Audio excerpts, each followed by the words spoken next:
Bienvenidos a esta presentación de mi participación en el 15 Simposio Internacional de Prevención y Tratamiento del Tabaquismo, celebrado en Madrid de modo online del 1 al 15 de octubre del presente año. En esta mesa redonda se hablaba de las diferentes estrategias del abordaje de esta enfermedad en distintas comunidades autónomas de nuestro país, en concreto desde la unidad de tabaquismo de un hospital de Madrid y otro de Albacete. Y yo he contado mi experiencia en el área de salud Don Benito Villanueva. Cuando hablamos de tabaco, yo siempre trato de referirme al tabaco o al tabaquismo como una enfermedad. Una enfermedad que tiene muchas veces múltiples caras y puede tener muchas veces múltiples lesiones. Y sobre todo, muchas veces puede estar sobrenadando esta enfermedad encima de otra enfermedad. El tabaquismo es una enfermedad que es la adicción de las adicciones. Y es casi la primera tarea que tengo que realizar, intentar hacer ver a estas personas que acuden a dejar de fumar que una vez que haces un diagnóstico de todo lo que les sucede, eso forma parte de una enfermedad. Y muchas veces eso extraña. En la introducción que quiero hacer o que hice de mi presentación, os pongo un caso concreto de cómo esto que yo trato de referir, muchas veces a una persona les cuesta trabajo encajarlo, ¿no? Porque nadie piensa que esté enfermo por el hecho de fumar. Muchas veces tampoco lo van a escribir ni van a contar nada en relación a que esto pueda ser una enfermedad. Pues cuento el caso de una chica que accedió a este programa de tratamiento y es una historia real, vivida en primera persona. Yo os lo cuento como ella lo contaba. El principio de esta enfermedad, o el principio de esta historia, es que desde pequeña he estado rodeada de humo. Tanto mi padre como mi madre han fumado y lo han hecho en casa. Jamás pude imaginar que mi madre pudiese dejar de fumar, porque la veía como muy enganchada a eso que hacía. Jamás faltaba el tabaco en casa. De hecho, mi madre siempre compraba los paquetes de 2 en 2. Uno lo guardaba en el bolso y otro lo guardaba en un armario en la cocina por si algún día o alguna ocasión le hacía falta. Como la mayoría de personas, mi padre dejó de fumar de la noche a la mañana y dejó de fumar en soledad. Fue realmente sorprendente y me sentía muy orgullosa de él, ya que siempre había estado odiando el tabaco, pero a la vez lo veía como algo normal porque lo veía muy cercano y sobre todo lo veía continuamente. Mi madre siempre ponía excusas para dejarlo. Yo le oía decir que de algo hay que morir. Luego aprendí que eso era una idea errónea. Al dejar de fumar mi padre, ella cambió su conducta de fumar. Ya no fumaba en casa, pero seguía haciéndolo en el patio. Y seguía con esas ideas erróneas. Yo no podía entender cómo podía encender un cigarro y cómo podía seguir fumando si ella había estado al lado de su padre luchando por una enfermedad producida por este veneno. Mi abuelo murió de un cáncer de pulmón y mi abuelo era una persona muy importante para mi madre. Entonces yo me encontraba en la tesitura de que ¿qué pasaba si fumaba? Si mi padre fumaba, mi madre también lo hacía, ¿qué pasaría si yo probaba esa felicidad? ¿Por qué no probarlo, no? Una cuestión que muchas veces muchos adolescentes se plantean. Y ese primer cigarrillo en el que yo quería probar cómo era esa felicidad, os podéis imaginar de dónde lo cogí. Lo cogí del armario preferido de mi madre, de su paquete, de su mechero intocable. Y me senté donde ella se sentaba y fumé como ella lo solía hacer. Al cumplir mi mayoría de edad, comencé mis estudios universitarios y todos mis compañeros y compañeras fumaban. Yo no iba a ser de otra manera. Y al estar fuera de casa, en mi primer año como estudiante, quería demostrar tanto a mi familia como a mis amigos que ya había madurado y que ya era mayor. Y eso era una seña de identidad. La verdad es que con un cigarrillo en la mano pensé que esto sería mucho más fácil. Compré mi primer paquete y luego otro y otro y otro. Hasta tal punto de fumar durante 10 años y no darme cuenta del daño que me estaba haciendo. al insistir tanto, mi madre, que si ella fumaba, pues al final yo la presionaba diciendo que fumaría yo. ¿Y cómo iba a imaginar que mi madre quería verme a mí con un cigarro en la boca? Pues al final las dos acabamos fumando juntas.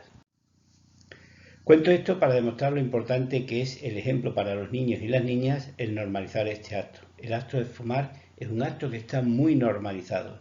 Era normal ver a mi abuelo fumar, era normal ver a mi padre fumar, era normal ver a mi madre fumar. Es un acto que está muy normalizado no solo en la familia, sino en la sociedad. Y eso yo no podría imaginar que me podría producir una adicción de tal manera que me costaría años posteriores el darme cuenta de que eso era así. En el último intento que hizo mi madre, lo hizo en este grupo de tratamiento y mi madre por fin consiguió dejar de fumar. Yo recuerdo por entonces que la veía muy nerviosa, pero poco a poco fue cambiando y se fue normalizando. Y no solo fue cambiando, sino que fue también cambiando su conducta hacia mí. Y la imité hasta en el tratamiento. Lo mismo que la imité para iniciar, también la imité acudiendo yo a esta terapia. Y cuento esto sobre todo porque el tabaquismo o he aprendido, de que es una enfermedad familiar y muchas veces es una enfermedad social, que la tienen muchas personas de nuestra sociedad. De hecho, he aprendido que el 30% de los extremeños o más fuman. Y fue posible, llegó mi momento de acudir a estas terapias. Desgraciadamente solo lo pude hacer en una ocasión, porque por motivos laborales soy profesora de educación infantil y no puedo asistir a terapias, sobre todo en los horarios en los que está programada. Pero me adherí a este tratamiento y encontré mi momento y vi que es posible dejar de fumar. Por eso os invito a todos a que sigáis mi ejemplo y dejéis de fumar cuanto antes. El tabaquismo es un problema de salud pública de primer orden, por sus repercusiones no solo médicas, sino por sus repercusiones económicas. Nos cuesta muchísimo más atender por todas las enfermedades que provoca esta enfermedad que los beneficios que ocasiona su venta, distribución y consumo. Pero es un problema que trasciende de la propia persona, trasciende de las propias familias, trasciende de las propias sociedades y trasciende de los propios gobiernos. Es decir, un problema que es multinacional. Y he aprendido que el tabaquismo es la adicción de las adicciones. Así me lo han hecho ver.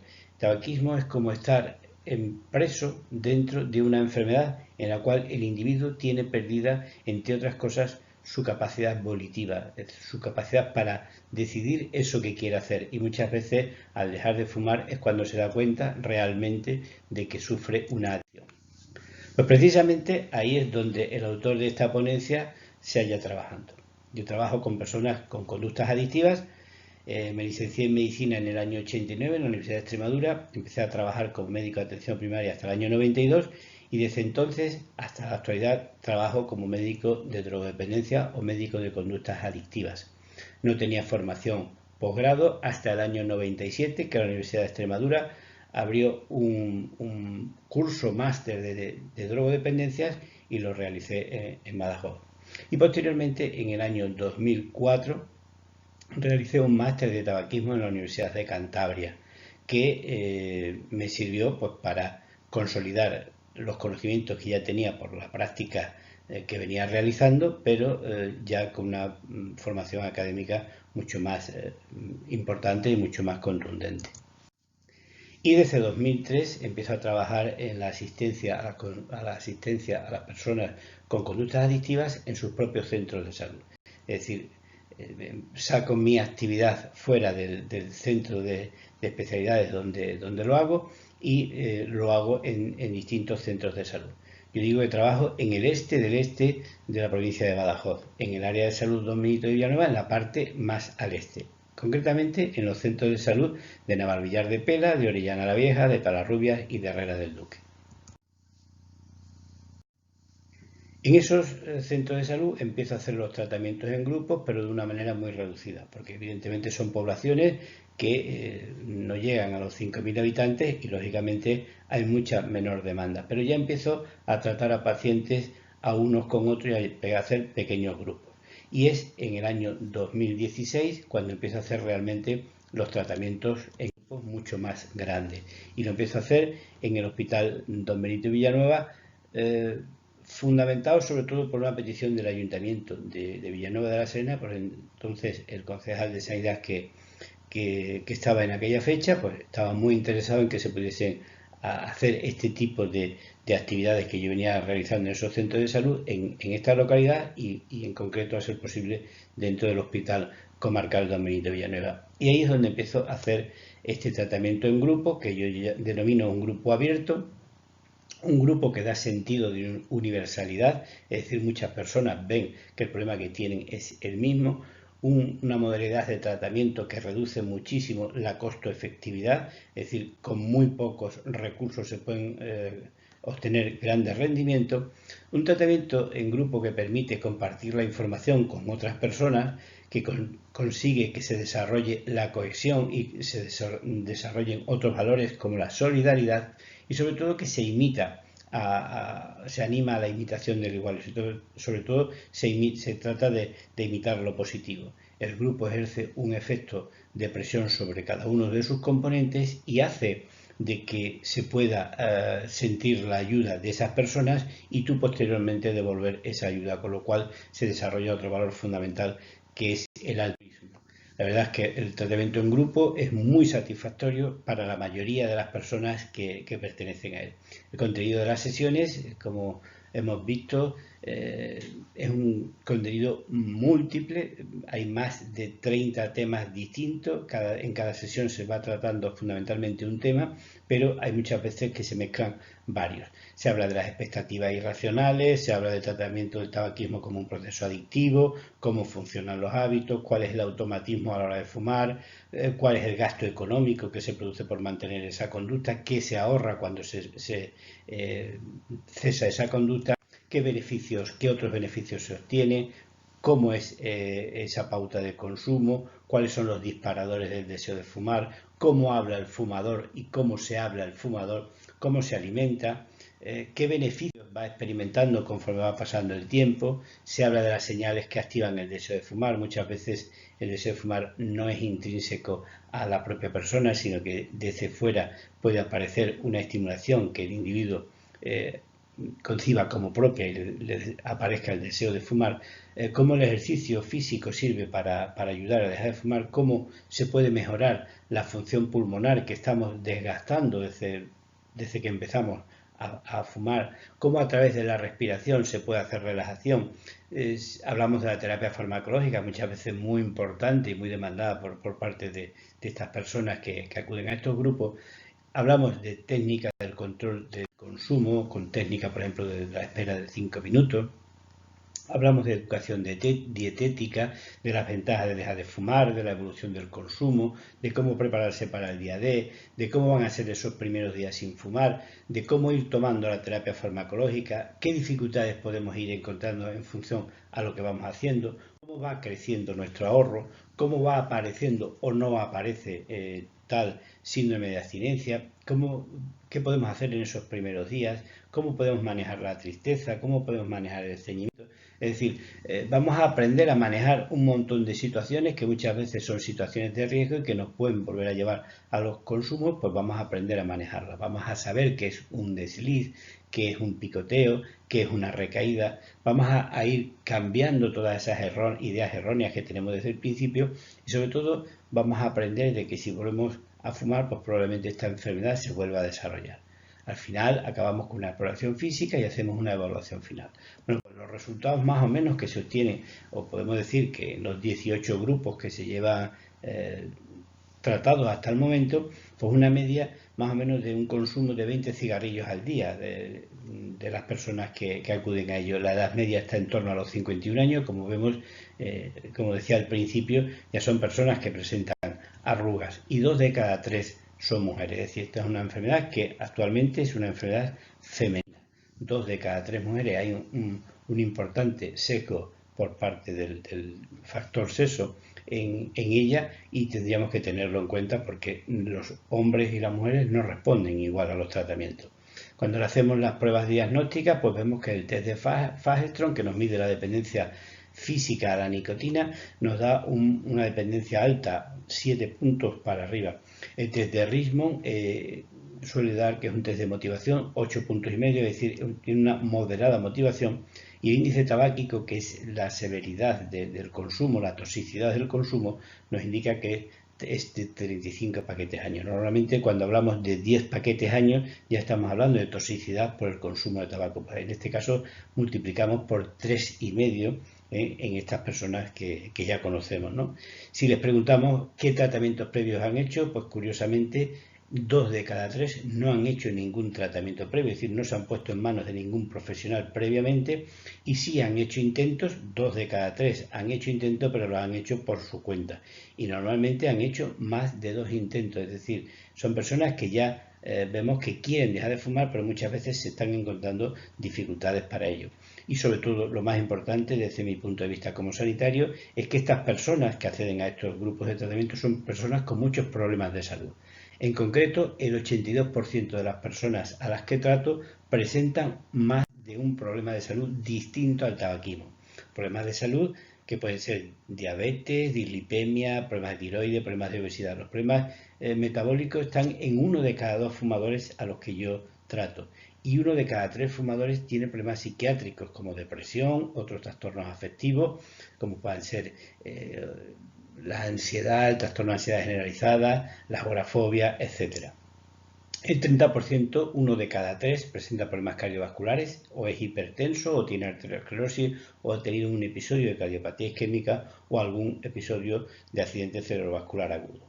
Y solamente 1 de cada 5 presenta problemas neumológicos, es decir, los problemas neumológicos en nuestra área de salud quizás sean los menos importantes, o los que las personas, por lo menos que acuden a este tipo de tratamiento, en menos cantidad tengan diagnosticado. Estamos hablando de asma, de la enfermedad pulmonar obstructiva crónica, y estamos hablando del síndrome de apnea obstructiva del sueño. Quizás son los problemas neumológicos los menos frecuentes. Curiosamente, el tabaquismo es una enfermedad que donde más afecta es en el aparato respiratorio, por las cuestiones que todos sabéis. Con respecto al tratamiento farmacológico, estas personas, como hemos dicho, tienen muchos problemas de salud, o al menos tienen más de un problema de salud en muchos de los casos, y ya toman fármacos. Pues el 20% ya toma al menos un fármaco, el 40% de ellos toman de 2 a 5 fármacos, y el 40%, el otro 40%, toman más de 5 fármacos, es decir, 5 medicamentos distintos, con lo cual estamos hablando de una pluripatología, es decir, una patología múltiple. Con respecto al tratamiento farmacológico para dejar de fumar, este tratamiento fundamentalmente se enseñan técnicas conductuales, pero también se utilizan técnicas farmacológicas. Pues, curiosamente, el 50% consigue solo con las técnicas conductuales, por eso hablábamos de la costo-efectividad, es decir, no hay que gastar mucho dinero, pero cuando se gasta dinero en tratamiento farmacológico no nos gastamos más de 200, 250 euros en personas y tratamiento completo, por así decirlo, de 3 meses.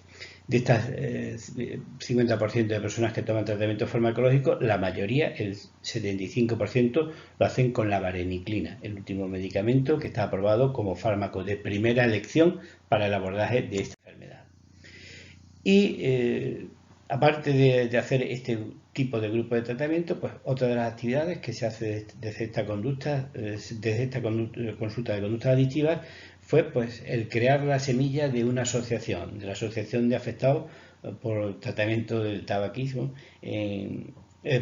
por tratamiento del tabaquismo, de la Asociación de Afectados por Tabaquismo de Extremadura, ATAEX, una asociación que la creamos en Talarrubia, sobre todo con el grupo de pacientes que conseguí de modo individual y luego ya de modo grupal pequeño ir deshabituando en esa zona. Pacientes de distintas localidades de la comarca de la Siberia que tenían que desplazarse hasta la localidad de Talarrubia y que en eso tenían un inconveniente. Bueno, pues esa fue una de las primeras razones por las cuales pensamos que tendríamos que estar asociados, o que la existencia de una asociación vendría bien. Aparte de eso, uno de los objetivos fundamentales de esta asociación es velar por la salud de las personas tanto por sus aspectos físicos, sociales y psíquicos en el medio en el que se desarrollan.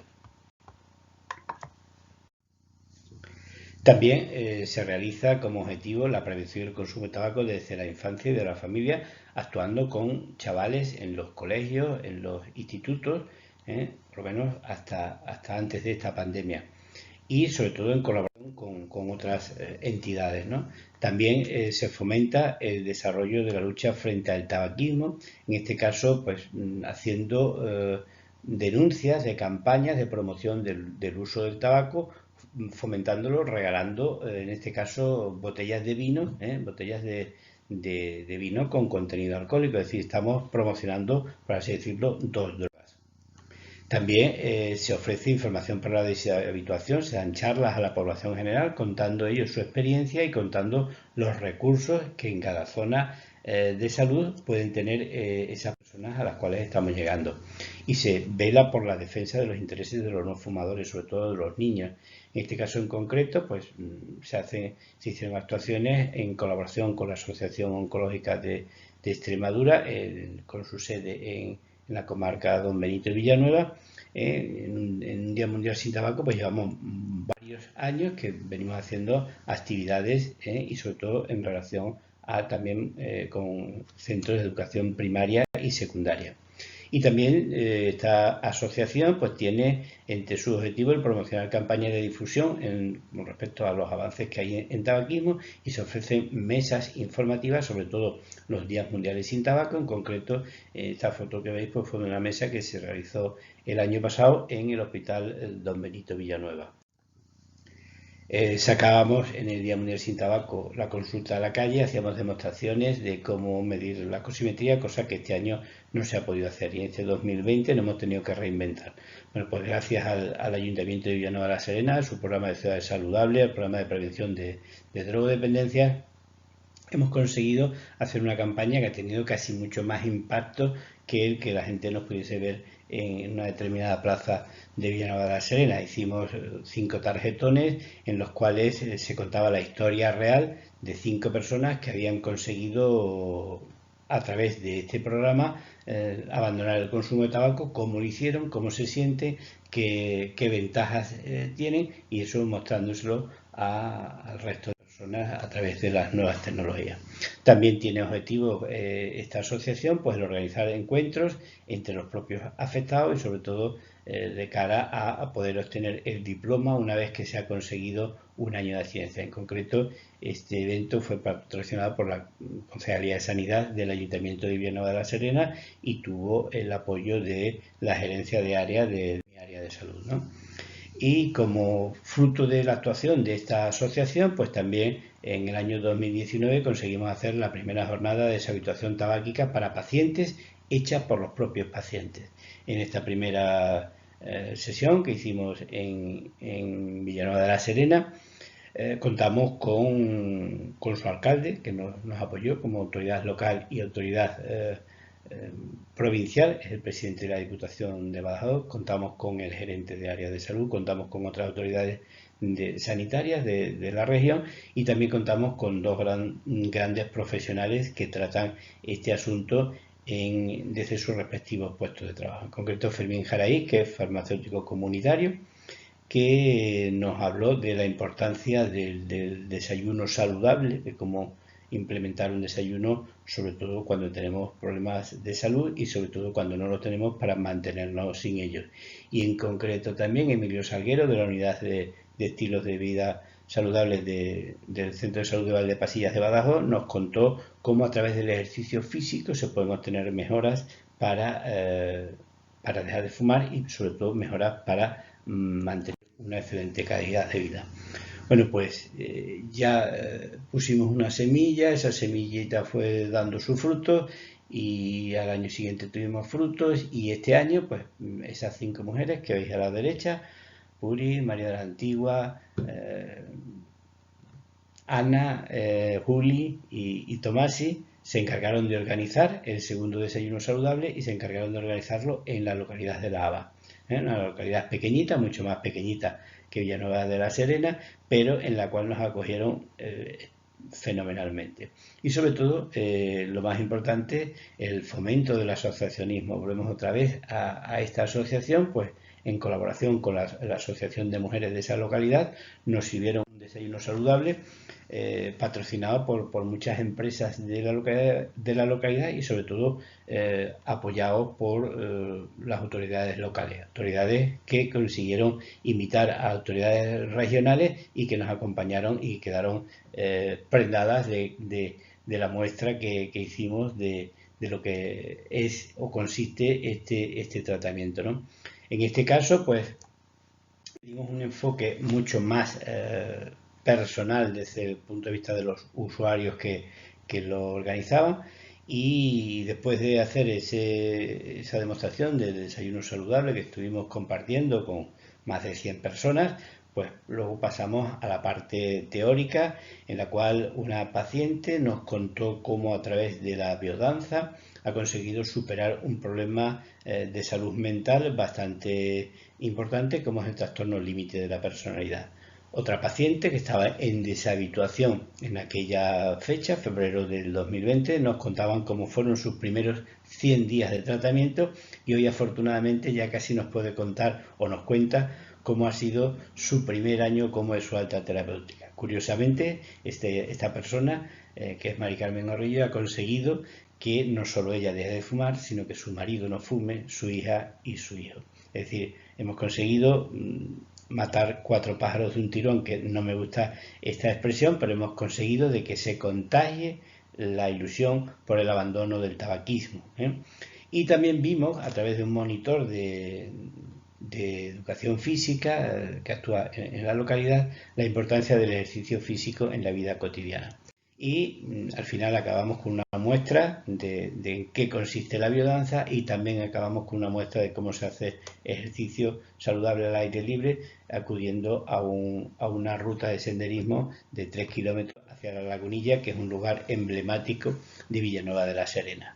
Bueno, pues así hemos estado trabajando desde esta consulta de drogodependencias del área de salud Domínguez Villanueva hasta febrero del año 2020. En febrero de 2020 sabéis que nos invadió una pandemia en la cual nos ha cambiado más o menos la forma de vida a todas las personas, y ahí se ponía la cosa mucho más cuesta arriba. Estamos hablando de que la intervención en el tratamiento de tabaquismo es una intervención que se necesita mucho del contacto humano médico-paciente, y en este caso pues teníamos que suspender las consultas porque veníamos haciendo en un hospital y no se podían reunir a más de 2 personas juntas, ¿no?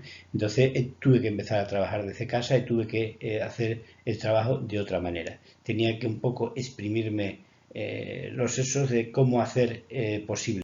Y la verdad es que no me costó mucho, puesto que desde el año 2012 yo ya venía desarrollando una página a través de la red social de Facebook, y en concreto dentro de mi perfil tengo creada esa página, Quiero Vivir Libre de Tabaco, en la cual yo venía periódicamente mandando información, sobre todo información que encontraba en la red, transmitiéndola pues para las personas que a bien pues les gustaba y la tienen como suscrita, ¿no?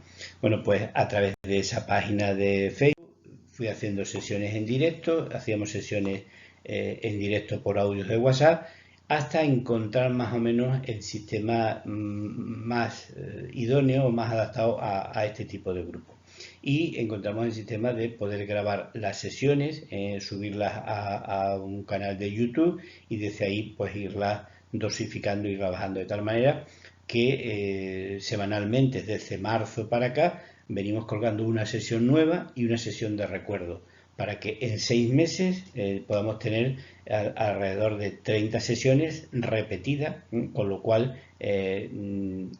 todo ese contenido que os contaba al principio, todas las personas, independientemente en la fase en la que accedan al tratamiento, puedan tener acceso a ella. Otro día de la semana lo dedicamos a hacer una sesión de alimentación y hábitos de vida saludable, y aquí contando con la colaboración de un médico que está muy involucrado en el tema de la alimentación y que tiene una página en Facebook que publica consejos, que publica modelos de alimentación, y que sobre todo publica mucha motivación hacia el cambio. Pues lo compartimos e intentamos de que las personas que lo siguen intenten cada día tener unos hábitos de vida mucho más saludables. Y eso con el apoyo de 2 sesiones semanales del ejercicio Te Cuida desde casa, que es un programa de la Junta de Extremadura ha fomentado, sobre todo desde el tiempo este de pandemia, para que la gente sin salir de casa puedan hacer opción a tener una instrucción de cómo hacer ejercicio físico prácticamente con lo que tiene en su propia casa. Se ofrece información de interés en tabaquismo, se mandan mensajes motivacionales, se ponen opiniones y se ponen artículos relacionados con el tabaquismo como se venía haciendo anteriormente. Y lo que vemos, pues que el alcance de esta interacción o de esta publicación tiene muchas interacciones y acude o le llega a mucha más gente de la que podríamos pensar que pudiese llegarle nuestras sesiones a través solo del grupo de WhatsApp, ¿no? Como veremos posteriormente. Y por ejemplo, en el caso del vídeo 4, en el cual se habla del problema, el verdadero problema de la persona fumadora, pues de alcanzar a 200 personas, hemos visto que se alcanzaron a fecha de junio a más de 4.800 personas distintas y que ha tenido casi 1.000 interacciones. Es decir, el alcance es muchísimo mayor al que casi se preveía al principio, con lo cual es algo recomendable porque mantener esta página de Facebook prácticamente no cuesta nada y el seguirla también cuesta muy poco porque es dedicarle 15-20 minutos al día y cada día pues tienes una cosa distinta, con lo cual no es siempre lo mismo, aunque muchas veces parezca que siempre estamos hablando de tabaco, pero hablamos de cuestiones muy distintas, como habéis visto que el contenido es muy extenso, ¿no?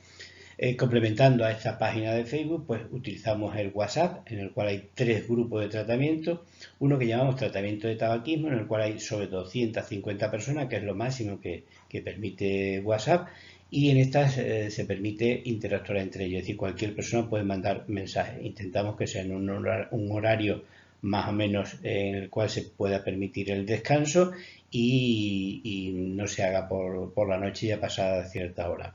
En el grupo 2, que llamamos tratamiento 2, pues están las personas que prácticamente les molesta recibir muchos mensajes, en la cual encuentran muchos mensajes que no le vienen bien porque son de personas desconocidas y solamente quieren recibir mensajes míos, ¿no? Entonces, pues ese grupo de tratamiento, una vez que ellos me lo solicitan, pues yo accedo a entrarlo ahí. Y tengo otro grupo de WhatsApp con personas que son trabajadores del sistema sanitario, que no son pacientes y que son personas que a través de cualquier otra persona que conoce este programa, pues lo ha puesto en contacto y ahí periódicamente, cada cierto tiempo, meto una información y solamente el motivo es mantenerlos informados de que hay cosas o se hacen cosas en relación al tabaquismo. También a través de una lista de difusión que tengo con cada uno de los distintos grupos, pues se le manda una información trimestral, sobre todo para esas personas que no interaccionan y para esas personas que no actúan en el grupo. El grupo de WhatsApp pues es accesible al máximo, es decir, solamente con tener un teléfono móvil directo con internet pues puedes acceder. Es seguro, permite un seguimiento continuo, casi todo el día, casi las 24 horas. La motivación la mantienes, por así decirlo, en alza casi continuamente y sirve de autoapoyo, de apoyo de unos a otros y aumenta muchísimo la confianza de las personas porque muchas veces son personas que no se conocen y con la interacción en el grupo de WhatsApp al final acaban conociéndose, incluso haciéndose amigas y teniendo mucha más relación de la que tenía previamente. Y sobre todo un grupo que sirve para prevenir la recaída. Un ejemplo de cómo funciona este grupo, pues en concreto es el de esta chica que se llama A, que pertenece al grupo 16, se identifica a ella, soy una mujer de 39 años y llevo 4 días sin fumar. Tomo champis, el segundo día me fumé medio cigarrillo, aunque en realidad no tenía ganas. Tengo sensación de cuerpo revuelto y no tengo ganas de fumar, pero lo encendí. Dice lo que ha hecho. Cree que vencer la mente y va a ser lo más complicado. Y pienso, por uno no pasa nada y sí pasa, porque luego no es solo uno, es decir, nos habla de sus creencias y nos habla de lo que quiere conseguir. Quiero conseguirlo y quiero dejar de fumar para siempre. Algo que me motiva, por si os sirve, cuando mi mente piensa en fumar un cigarrillo, cojo un bis nasal y lo inspiro varias veces y me siento genial. Me gusta sentir que estoy en el camino hacia mi libertad. Me encanta acercarme a mi hijo y comérmelo a besos sin el remordimiento de oler a tabaco. Y lo mismo que mi marido me llama exfumona. Cuando en lo alto de una montaña hay un amigo, es mucho más fácil subir. Gracias al doctor por estar en lo alto y gracias a todos por subirla. Un mensaje real y tal cual. Copio y pego en la página Quiero vivir libre de tabaco, y de llegar, como decía anteriormente, a 200 personas, pues desde este punto de vista este mensaje lo pueden ver hasta 2000 personas distintas, con lo cual a muchas les incita a la hora de propiciar un intento de abandono. Evidentemente el grupo de WhatsApp tiene unos inconvenientes, como hay muchos mensajes repetitivos, que no se respetan los horarios, hay personas que hasta que se hacen al manejo del grupo les cuesta, otras personas se quejan de que el grupo es muy numeroso, otras que no les gusta participar, sobre todo con personas que no son conocidas, y otras se quejan fundamentalmente de que hay algunas personas que tienen mucho protagonismo. Bueno, pues ya para concluir, os pongo esta foto de 4 médicos extremeños, 4 médicos, cada uno con una función distinta. Emilio Salguero, que es el que está a la izquierda de la imagen, que ya os he hablado de él porque participó en el primer desayuno saludable que hicimos en Villanueva de la Serena. Lleva una unidad de estilo de vida saludable en el Centro de Salud de Pasilla. A mi izquierda y a la derecha de la imagen está el doctor Riesco, neumólogo del Hospital de Cáceres, del Hospital Universitario de Cáceres, una persona muy involucrada en el tabaquismo, muy involucrada en la investigación y muy involucrada en la formación en tabaquismo. Y a mi derecha, pues reconocéis todo, otro médico que ahora ejerce como presidente de la Junta de Extremadura y que tiene un papel distinto al que podéis ver que tenemos cada uno de los otros médicos. El presidente es forense de profesión y está acostumbrado a certificar muchas muertes. Pues precisamente 4 médicos extremeños, quiero que os quedéis con la cifra de 4, porque es el número diario de personas que fallecen en Extremadura por consecuencia del tabaquismo. Y curiosamente son 4 personas en las cuales en su parte de defunción o en su última parte de asistencia no aparece la palabra tabaquismo. Y desgraciadamente no está monitorizada esta enfermedad porque no tenemos un plan de actuación de tabaquismo en Extremadura, y que espero que a partir de esta pandemia nos demos cuenta que el tabaquismo es una enfermedad mucho más importante de lo que nos parece a todos, que no es simplemente que las personas fumen o ahora fumen menos, que no es para nada que ahora fumen menos, sino que son personas que necesitan que el sistema público de salud les ayude, les atienda, les prevenga y sobre todo les trate como personas. Y ya para terminar, os cuento, os enseño un vídeo de cómo a través de la poesía un padre hace el llamamiento a su hija fumadora y asmática para que se ponga en tratamiento. El vídeo no le vamos a ver en esta ocasión porque ya os lo pondré de modo aparte. Ya para terminar, daros las gracias sobre todo por escucharme y por haber estado padeciendo esta charla durante más de media hora. Y sobre todo dar las gracias a mi familia, a Juana, a mi mujer, por soportarme todas las horas que dedico, aparte de mi horario laboral, al tratamiento de esta enfermedad, y dar las gracias a mis hijos por la ayuda que me han prestado, tanto mi hija Ana como mi hijo Manuel, en la elaboración de esta presentación, en la selección de las imágenes y en, sobre todo, servir de jurado a la hora de tener una crítica más o menos cercana de cómo podía resultar. Así que nada más, muchas gracias. Os dejo con mis contactos, con mis 2 correos electrónicos y con mi teléfono móvil, por si tenéis a bien tener algún contacto conmigo. Y sobre todo deciros que cualquier meta es posible, lo único que la tenéis que tener en vuestra mente y sobre todo perseguirla. El tabaquismo es una enfermedad que se soluciona, primero, queriendo solucionarla, se necesita vuestra voluntad. Segundo, se soluciona sabiendo cómo hacerlo, es decir, aprendiendo cosas, que es lo que enseñamos en estos cursos, y con la tercera clave, que es siendo constante, es decir, pedaleando pedalada a pedalada. Para mí era impensable subir al pico de las Villuercas, que está a 1600 metros de altura, pero cuando me aficioné al mountain bike eso era una meta inalcanzable para mí. Hoy día puedo decir que he subido más de 5 veces con mis limitaciones y mis dificultades, pero soy capaz y he sido capaz de conseguirlo. Así que tengáis el lema que dejar de fumar es posible. Muchas gracias.